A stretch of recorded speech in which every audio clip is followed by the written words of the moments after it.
Dámy a pánové, já vás vítám u dnešního dalšího videa a dneska se podíváme na platformu eToro, což je za mě zajímavý broker na akcie, ETF a aktuálně i kryptoměny. Mají spoustu zajímavých možností. Tak, jenom velmi rychlá vsuvka, pokud se zaregistrujete skrz link v bio, skrz můj link, tak můžete získat aktivum na eToro v hodnotě až $500. Záleží to na tom, že musíte se samozřejmě zaregistrovat, ověřit si svůj účet skrz klasický KYC, vyplnit občanku a tak dále, znáte to, a musíte udělat vklad. Pokud vložíte $500 až $1000, získáte $400 v aktivu, pokud 1000 až $5000 získáte 100 a pokud vložíte až $10 000, tak získáte $500, což je 5% z vašeho vkladu, což jako podle mě je jako úplně brutální. Je to jenom skrz takhle můj affiliate link, takže získáte maximální možnou výhodu. A pokud se ptáte, které asety jsem vám domluvil, které jsem vám zařídil, tak může to být buď Bitcoin, může to být Solana, může to být PUR, což je vlastně Digital Asset Treasury na Hyperliquid, může to být akcie Coinbase, může to být akcie Circle nebo Nvidia. Je to čistě na vás, který si zvolíte. Na eToru jsem začínal s akciema, různý copy trading a tak dále za covidu v roce 2020. A aktuálně jsou MiCA compliant, což je taky důležité zmínit, jako jeden z mála brokerů, který takhle nabízí. A aktuálně nabízí přes 130 skutečných kryptoměn. Je to izraelská společnost, což je super, protože Izraelci jsou super schopní, co se týče investování, co se týče technologií. Takže je to jedna z nejlepších a nejvíc uživatelsky přivětových platform obecně na obchodování, ať už krypta nebo akcí. Takhle plná platforma, pokud si otevřete, mají i docela pěknou mobilní aplikaci a jak můžete vidět, tak je to opravdu aplikace pro TradFi i pro krypto, což se mi na tom hodně líbí, to, že tam máte vlastně zlato, tady máte ropu, máte Nasdaq, máte S&P, máte Bitcoin, jo, máte tam prostě všechny instrumenty, které třeba nemusí na tradičních kryptoměnových burzách vlastně být. Což je velká výhoda. Tady jsou nějaké zprávy ohledně Microsoftu třeba, takže vidíte, že se vám snaží dávat informace, vlastně, abyste mohli na základě toho třeba tradovat. Máte tady nějaký AI, můžete vlastně tady postovat, tady nějaký newsfeed. Je to vlastně taková kompletní platforma, sociální síť, kde můžete vlastně sledovat výsledky a tak dále. Tady mají nějaký dokonce jakoby tier, co tam dřív si pamatuju, že nebylo. Tady vlastně vidím, co bych dostal v tom tieru. Dostal bych account manažera, webináře a musel bych si teda depositnout aspoň $5000, abych se dostal, zřejmě tak chápu, na ten další tier.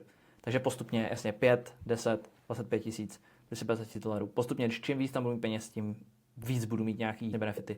Jo, tady si můžu zobrazovat portfolio, nějaký přehled trhu, jo, což je jako hustý. Můžu si udělat samozřejmě nějaký svůj watchlist, kde samozřejmě můžu sledovat akcie, zlato, kryptoměny a tak dále.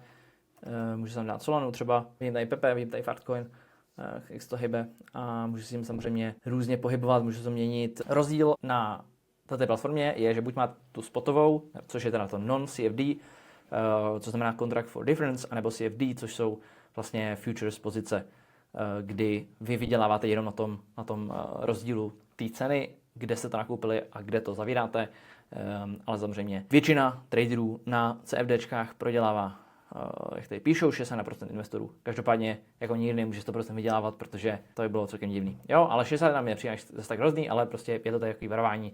Samozřejmě, že na to můžete přijít o peníze, což je asi úplně všude stejný. Tady vlastně si můžu podívat, že kolik tady mám vlastně, za chvíli bych chtěl nakoupit, minimálně můžu koupit za $10, order type mám market order, opening cost, tady vidím, že mám 0, že aktuálně mám tam to fíčko a tady vidím, kolik to vlastně bude v eurech nebo v dolarech. Samozřejmě první věc, co si tady můžu udělat, je, že si můžu dát virtuální portfolio, a můžu takhle se podívat, kolik tam mám jakoby peněz. Virtuálně můžu si tam s tím tradovat vlastně na demo účtu, můžu se naučit, jak otvírat, zavírat pozice. Můžeme si zkusit třeba takhle cvičně vlastně nakoupit ten Pepe. Tak nakoupit vidím, že mi to rovnou se filmovalo ta objednávka. Teď to můžu zavřít, tu pozici, a můžu zavřít buď jenom částečnou nebo celý ten trade. A tady vlastně vidím, že velmi rychle to všechno funguje. Tady to vlastně mám v demo účtu, což můžu taky dělat. Můžu tady takhle hledat i lidi, kteří třeba kopírovat. Je zajímavá funkce, upřímně. Vy můžete kopírovat lidi, kteří vyloženě tradují jako cokoliv. Jsou tady lidi, kteří mají za 24 měsíců 100% zhodnocení. A vidím, že on kopíruje třeba strašně lidí, tak to třeba může být fajn, jakože neříkám, že do toho má teda všechny peníze, ale vidím, že jeho performance každý rok je v pohodě. Každopádně je dost podobná jako trh. když to tak vidím, jo, protože dobře, minulý rok neudělal jsem píčku asi 30%, ale je to jako podobný. A tady vlastně vidím, co on traduje a tak dále, tak dále. Což za mě je jakoby jedna z nejzajímavějších funkcí obecně na eToru. Tady vidím vlastně voletku, tady vidím, kolik mám peněz, tady mám vlastně v dolarech a tam na tom demo accountu jako buď můžu přidat eura nebo přidat dolary, ale nedává to smysl jako vzhledem tomu, že to je jakoby fake account, když to tak řeknu, jo, nebo prostě demo. Takhle si můžu přepnout do reálného a tady mám CopyTrader, ekonomický kalendář, nějaké odměny, vybrat peníze, nastavení akademie a tak dále. Když kliknu na Deposit Funds, tak mi to ukazuje ještě jednou teda, defaultně se tam vkládá eura. To znamená, pokud bych chtěl vložit třeba 100 eur, tak a tady vlastně vidím IBAN a moje jméno a tak dále. A kam to můžete poslat. Buď můžu kartou, nebo přes eurový účet. Jasně, nejdřív si musím přidat peníze na ten účet. Jak mám tam ty peníze pošlu, tak pak si to můžu tady převést z toho eToro Money account. Jo, pokud bych chtěl vybírat peníze, tak ten postup bude opačný. Tady mám tady nějaké zbytky, tak můžu vybrat peníze samozřejmě.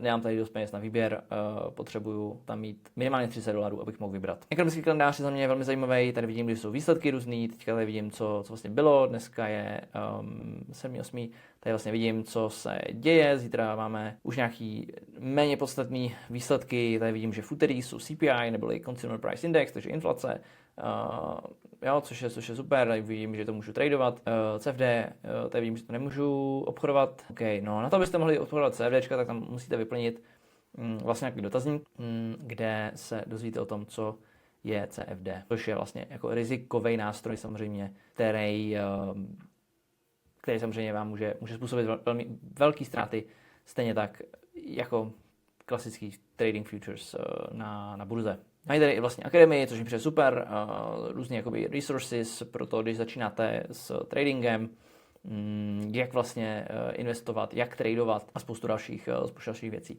Za mě zajímavý ten CopyTrader, kde vy tam de facto vložíte peníze a kopírujete někoho, kdo má velké zkušenosti třeba s obchodováním akcí a tak dále. A vidím, že má prostě dobrý track record, jakože za 3 roky takhle dobrý zhodnocení je fajn třeba. A můžu se podívat dál na statistiky. Vidím, že to je top 10 nejvíc kopírovaný člověk a vidím, že nemá moc velký drawdowny, ale že se mu docela daří každý měsíc. A největší drawdown byl jako 2,98%, jo, což bylo v roce 23. Paradoxně tady byl až ne tak velký drawdown.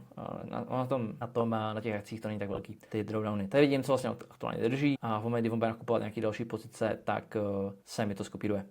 Samozřejmě tam jde i udělat tady vidím jako return, minimálně můžete tam vložit $200, abych ho to kopírovalo a zavře se to, pokud mi to spadne pod $10. Bych chtěl třeba trošku víc, třeba aspoň $100, takhle můžu dát deposit now a vložil bych tam peníze z toho accountu těch $200, což je 73 eur, ale musím tam nejdřív poslat peníze na ten eur account. Tak odsuď, anebo bych to rovnou tam poslal z karty.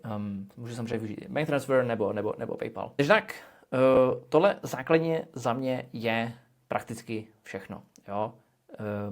Já než tady půjdu a budu chtít třeba ten Bitcoin, tak taky opět budu kupovat. Vždycky by se tam měl mít napsaný, jestli to je CFD nebo klasický Bitcoin. Podle mě to teďka ani nepovolí tradovat ty CFDčka, takže měl bych tady nakupovat reální ty kryptoměny.